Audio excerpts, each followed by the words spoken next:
I got 8 from 8. It finally happened, perfect round, and because of that, God has struck me down with sickness. Because he gives his strongest soldiers his biggest challenges or something like that.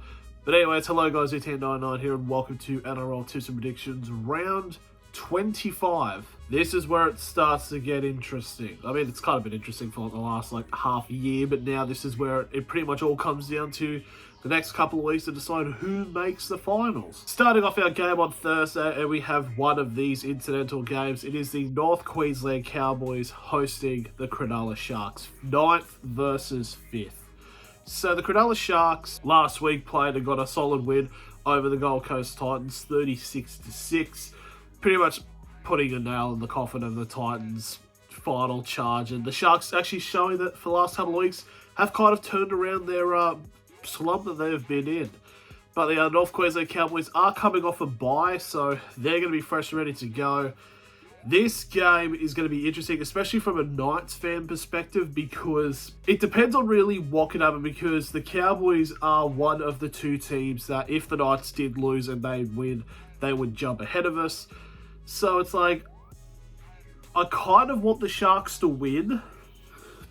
But on the same perspective, if the Knights were to win on Sunday and the Cowboys win, we would actually jump over Cronulla.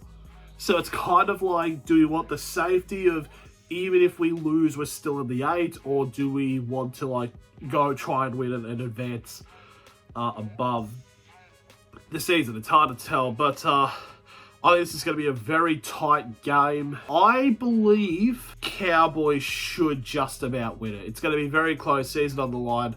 And I think the Cowboys can just about hold on. Now we go into the first game on the Friday, and it sees the New Zealand Warriors taking on the Manly Sea Eagles. Now, Manly Sea Eagles are coming off a 12-point loss to Penrith at Brookvale. I mean, to be fair, with how Penrith have been, you can pretty much class that as a win. And the New Zealand Warriors had to take it very close, but were just unable to get the win over the West Tigers in Hamilton. So I feel like out of all of the Warriors' last run of games, this is probably the one that's going to be the hardest.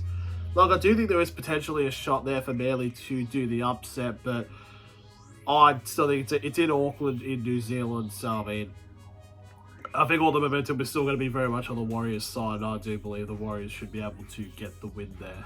And now we go to one of the bigger games this season.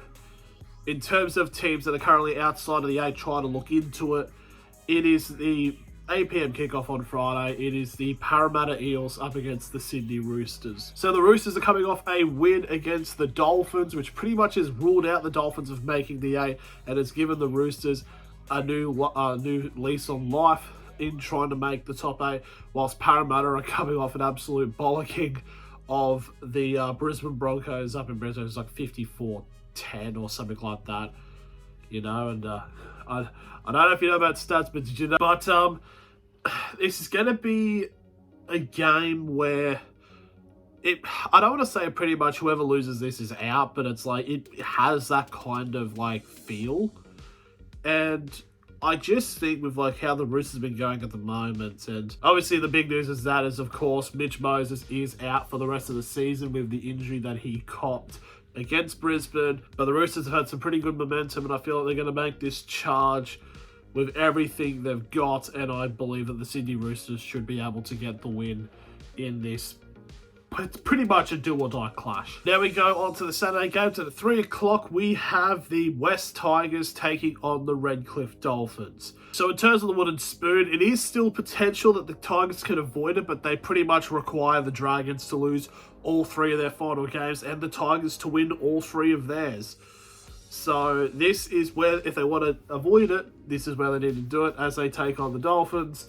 Tigers last week were very decent and actually put it up to the Warriors, but just about losing, which has kind of been the story between them and the Dragons for the last couple of weeks, of them actually playing up to their opponent, but just being unlucky. Whilst the Dolphins are coming off this loss to the Roosters, which has pretty much ruled them out for the finals. I think it's when it comes to them and the Gold Coast, they need to win all of their final 3 games and basically have like so many teams drop points, like, and I don't even think it's legitimately possible that enough teams will drop points for that to happen. So I feel like the Tigers are going to have everything in their favour, and I think they're going to get the win here, and I think this is going to make a wooden spoon battle actually, you know, like an actual on the same level as the top 8 race currently is. Now we go on to the 5:30 game, and we are going to be seeing the Gold Coast Titans taking on the Penrith Panthers. Sorry, Blaze, but it's I mean, it's I think it'll be close. I mean, to be fair, the markets at Penrith are paying $1.08, and the Titans are paying $8. Honestly, like, I think it would actually be, like, you know, somewhat close, but yeah, I mean, like, Penrith are pretty much, especially with Brisbane having the bye this week, they're definitely going to be needing to play hard so they can still maintain at top for the minor premierships, so yeah, I've kind of got to give it to Penrith there. And now we go to the 7:35 kickoff, the main game, the big broadcast of the week, and we have the St George Illawarra Dragons taking on the Melbourne Storm. Dragons, like the Tigers, have actually been somewhat in close combative games, but just have been unlucky to actually just get over the line. And now they're going to be taking on the Melbourne Storm, who have just come up an absolute belting of the Canberra Raiders, who are in the top 5. It was 5th versus 4th. And the Storm just absolutely dominated it. This is where the Storm was peaking, and this is where they needed to do it to make themselves an actual contender. So this is just going to be the Storm racking up monstrous wins in the lead up to the finals. So unfortunately for the Dragons, I'm going to say that the Storm are going to get the win here. And now Sunday, 2 p.m. I probably think this is the match of the round, and I think this is, for the Newcastle Knights, is the one, arguably the biggest match we've had under Adam O'Brien, even though we've played elimination finals, but like, we really shouldn't have made the finals then.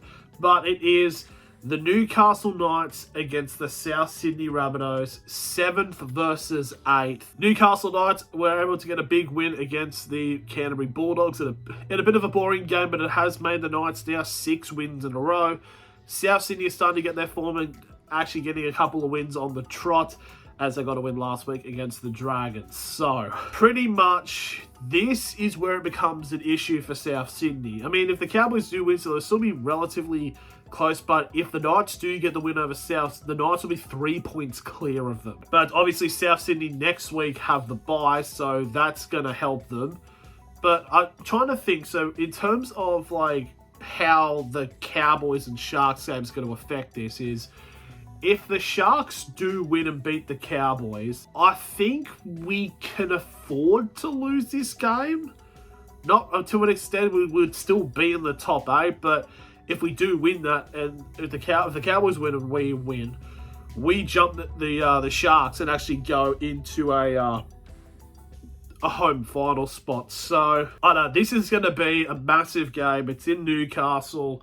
It's going to be sold out. I got to back the boys. I think we can do it. I think if we could keep going. I know there was like a bit of questioning about Jackson Hastings, but it turns out it's very minor. He is, people saying, yep, he is going to be able to play. So we'll see what happens. And hopefully in these next 2 weeks, and if they do win, it's not like they've played their grand finals and they've peaked and then they just get knocked straight out of the finals. So, and now we go to the final game of the round as we see the Canberra Raiders take on the Canterbury Bulldogs. So, obviously both teams have copped solid defeats last week. Raiders to the Storm and Bulldogs to the Knights. So, pretty much the Raiders are kind of playing so they can stop really falling down. And the Bulldogs have got nothing to lose, so they're going to just go out there. And to be fair, I think, I don't want to say Canberra is starting to falter, but it's like they kind of need to obviously step up, because I think it's like if they do lose and it's like the Knights win, the Knights will jump them. So, I don't know. But I think the Bulldogs were a little bit unlucky last week, and I think if they can really set themselves out and get discipline and not give away sim bins and stuff like that, I genuinely think that this could be a shot. And I'm going to go a bit against the grain. I'm going to say the Bulldogs are going to beat Canberra.